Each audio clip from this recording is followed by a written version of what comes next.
പടയപ്പ ദാ വീണ്ടും ഒന്ന് വന്നിട്ടുണ്ട്. കന്നിമല എസ്റ്റേറ്റ് ലോവർ ഡിവിഷനിലാണ് കഴിഞ്ഞ ദിവസം പടയപ്പ ഇറങ്ങിയത്. അവിടെ ജനവാസ മേഖലയിൽ കടന്ന് അല്പം വിക്രസുകളൊക്കെ ഒപ്പിച്ചു, കൃഷിയൊക്കെ നശിപ്പിച്ചിട്ടുണ്ട്. ദൃശ്യങ്ങളാദ്യം.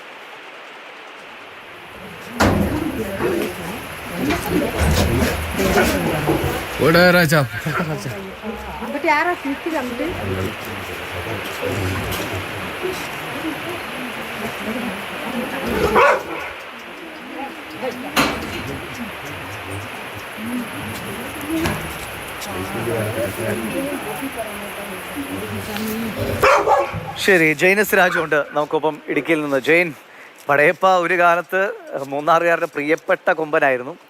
ഇപ്പോൾ ഈ കഴിഞ്ഞ കാലങ്ങളിൽ പടയപ്പ വാർത്തകൾ ഇടുന്ന എല്ലാം എന്തെങ്കിലും പ്രശ്നം ഉണ്ടാക്കിയതാണ്. അപ്പോൾ ചുരുക്കം പറഞ്ഞാൽ നാട്ടുകാർക്ക് പടയപ്പയോടുള്ള ഇഷ്ടവും നാട്ടുകാരോട് പടയപ്പയോടുള്ള ഇഷ്ടവും ഏകദേശം ഇല്ലാണ്ടായെന്ന് തോന്നുന്നു അല്ലേ?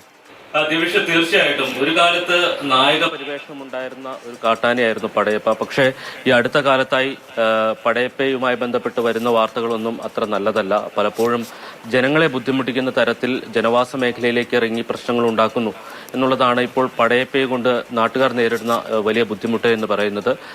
ഈ കഴിഞ്ഞ ദിവസവും സമാനമായ സംഭവം ഉണ്ടായി. കന്നിമലയിൽ പടയപ്പ എത്തുകയും ഏതാണ്ട് 12 മണിയോടുകൂടി ജനവാസ മേഖലയ്ക്ക് സമീപത്തെത്തി കൃഷി നശിപ്പിക്കുകയും ഒക്കെ ചെയ്തിട്ടുണ്ട്.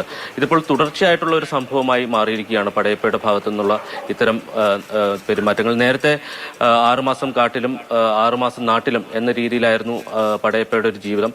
അതും ലയങ്ങൾക്ക് സമീപത്തെത്തിയാലും വലിയ പ്രശ്നങ്ങളൊന്നും ഉണ്ടാക്കാതെ പോകുന്നതാണ് പതിവ്.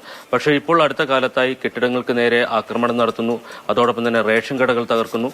ഇങ്ങനെ വലിയ പ്രശ്നങ്ങൾ നാട്ടുകാർക്ക് ഉണ്ടാക്കുന്നു എന്നുള്ളതാണ്. എന്തായാലും വനംവകുപ്പിന്റെ ഭാഗത്തു നിന്നാണ് ഇക്കാര്യത്തിൽ കാര്യമായിട്ടുള്ള ഒരു ഇടപെടൽ ആവശ്യമായിട്ടുള്ളത്. മുഴുവൻ സമയവും ഈ ആനയെ നിരീക്ഷിക്കുക എന്നുള്ളതാണ് ഒരു പരിഹരിക്കാൻ കഴിയുന്ന ഒരു മാർഗം. പക്ഷേ അത്തരത്തിലൊരു നടപടിയിലേക്ക് എന്തായാലും പക്ഷേ ഈ ആനയെ ഇടയ്ക്കിടയ്ക്ക് പ്രകോപിപ്പിക്കുന്നത് നമ്മൾ കാണുന്നുണ്ട്. വാഹനം അതിനെ ഇടിക്കാൻ ശ്രമിക്കുക, അതിൻ്റെ അടുത്ത് നിന്ന് വാഹനം ഇങ്ങനെ എരമ്പിക്കുക. അപ്പോൾ അതൊക്കെ നമ്മൾ കൂടി വരുത്തി വയ്ക്കുകയാണ് ആനയെ അക്രമാസക്തനാക്കാൻ. എന്താണ് ചെയ്യുക?